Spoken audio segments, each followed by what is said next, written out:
I invite you to listen to these words from the book of Psalms. I will sing of your salvation. In you, O Lord, I take refuge. Let me never be put to shame. In your justice, rescue me and deliver me. Incline your ear to me and save me. Be my rock of refuge, a stronghold to give me safety. For you are my rock and my fortress. Oh my God, rescue me from the hand of the wicked. For you are my hope, O Lord, my trust, O God, from my youth. On you I depend from birth, from my mother's womb. You are my strength. My mouth shall declare your justice day by day, your salvation. O God, you have taught me from my youth. Until the present, I proclaim your wondrous deeds.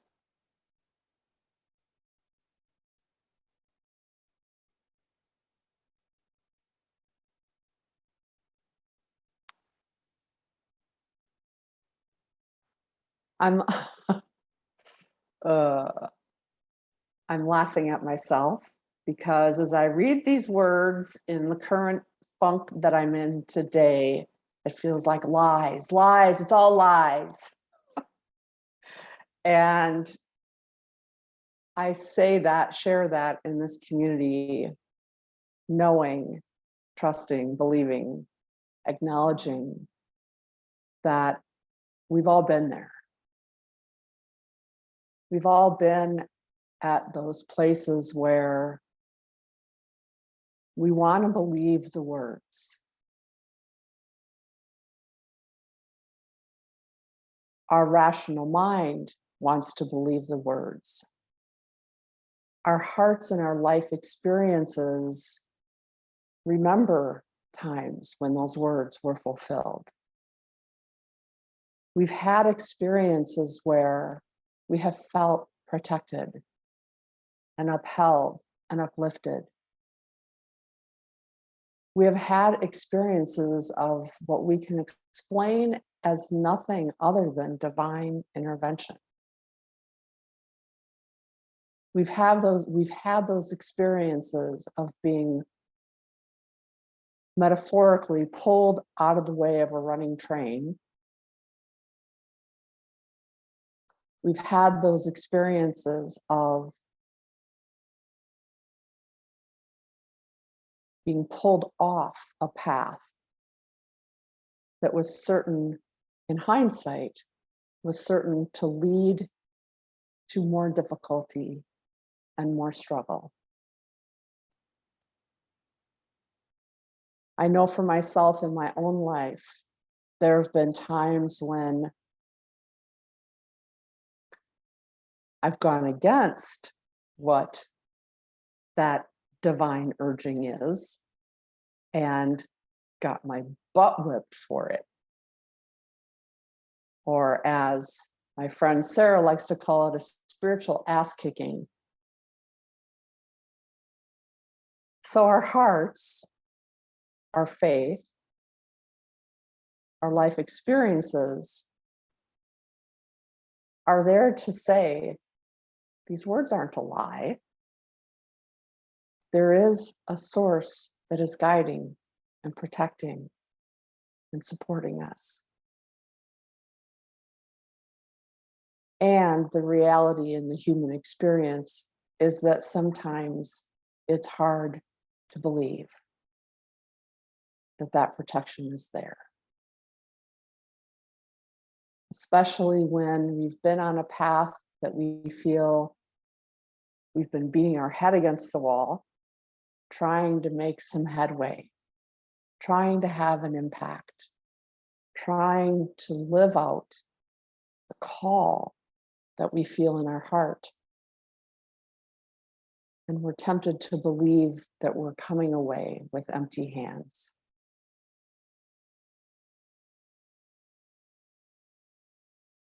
So in those times of struggle and doubt and confusion,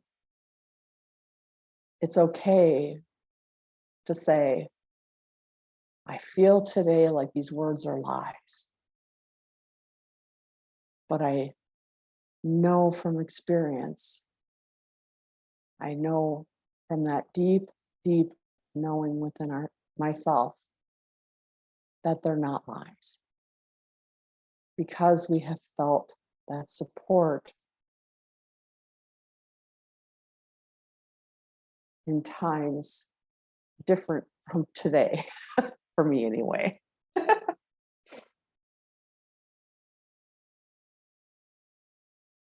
So that's one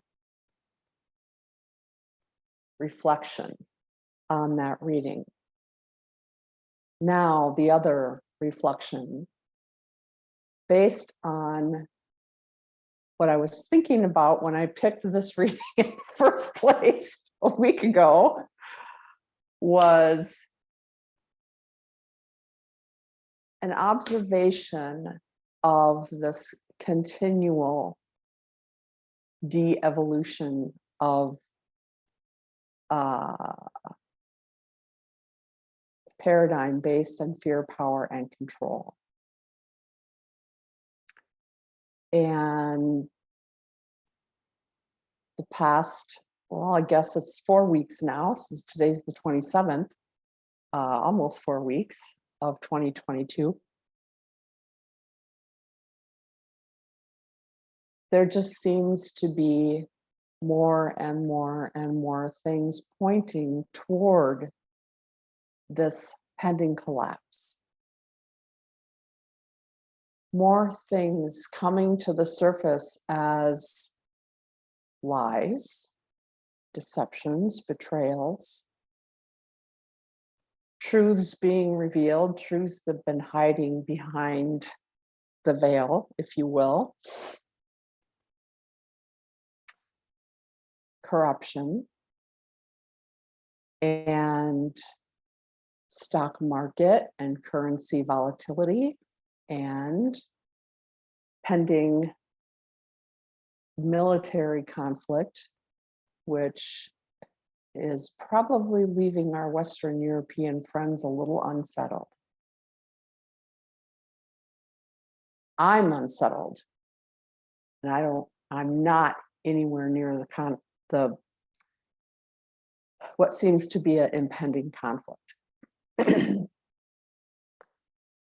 So when I look at those world events and the things that are falling apart, we know and we say, thank God, just be done with it already. As I texted a friend this morning, I'm like, can this please be the last death? Can this please be the end of this beast that has plagued us for 5,000 or more years?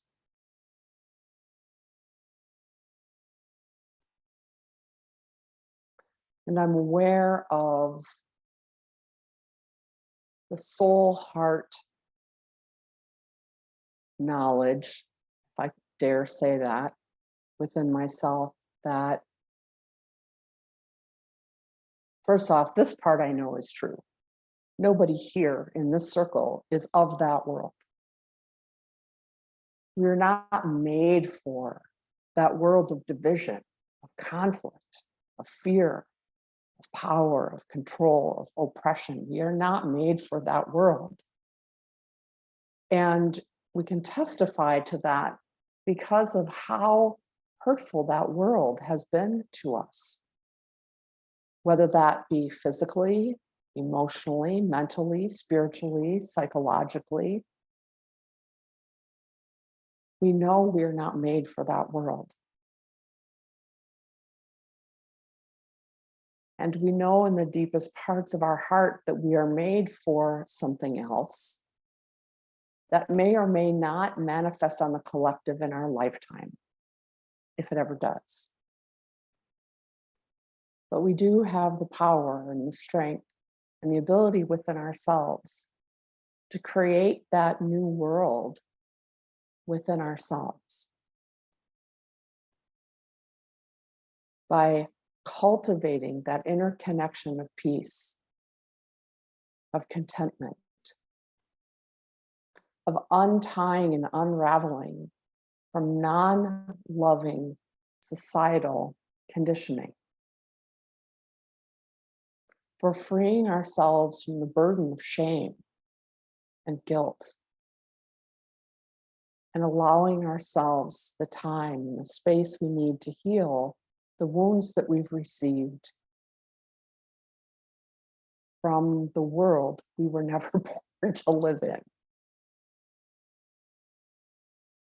We have that ability within ourselves through the tools that we have, that we've cultivated and nurtured and practiced. And we have each other's support when the outside world becomes too much, or when we're struggling to find that place of ground, contentment, and faith within ourselves.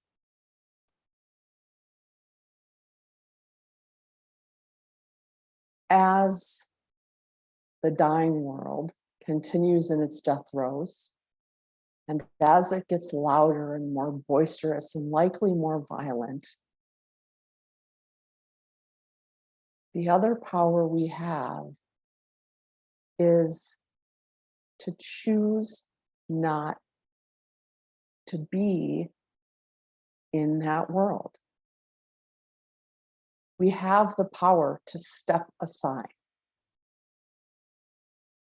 As it was said of the Tuatha Dé Danann, the ancient people of Ireland, when the world wanted to pick a fight with them, they said, nah, we don't really want to have that conversation in that way.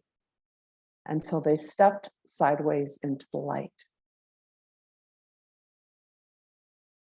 And there's a beautiful scripture that demonstrates this being lived out through Jesus. And I'm sharing that scripture with you today. This is from Luke's Gospel, chapter 4. When the people in the synagogue heard Jesus' words, they were all filled with fury. They rose up, drove him out of the town, and led him to the brow of the hill on which their town had been built, to hurl him down headlong. But Jesus passed through the midst of them and went away.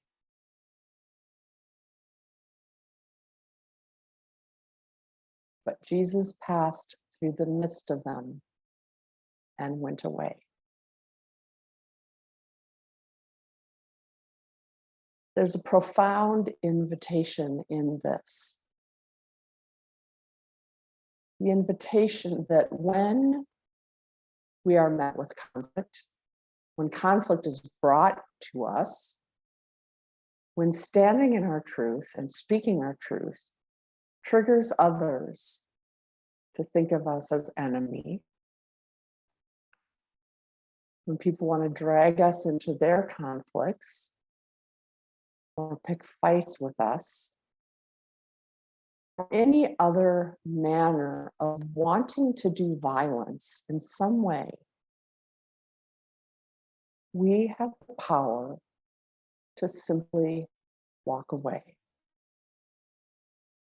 We have the power to disconnect from the conflict. We have the power to say no to the conflict. We have the power to stop engaging. And we have the power to no longer feed people the toxic energy that they want and desire and need by simply walking away. So we're going to enter into experimental meditation practice today.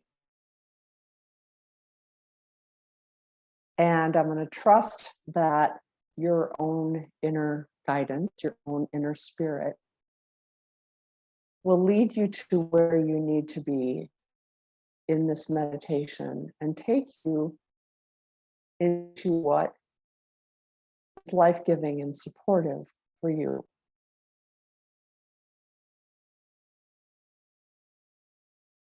So the invitation is to use this passage from Luke's Gospel, to read through it a few times, focusing your energy and your attention on Jesus's ability to pass through the conflict and simply walk away. You might imagine yourself as Jesus in the middle of a conflict that someone else wants to start. You might imagine yourself in patterns that you might still be wrapped up in, or relationships with people that want to create conflict. You might think of yourself more in relationship to the larger world, and how perhaps you don't need to be engaged in the conflicts that the world of division is creating for itself, because you are busy building your own world of peace, contentment, quiet, gentleness.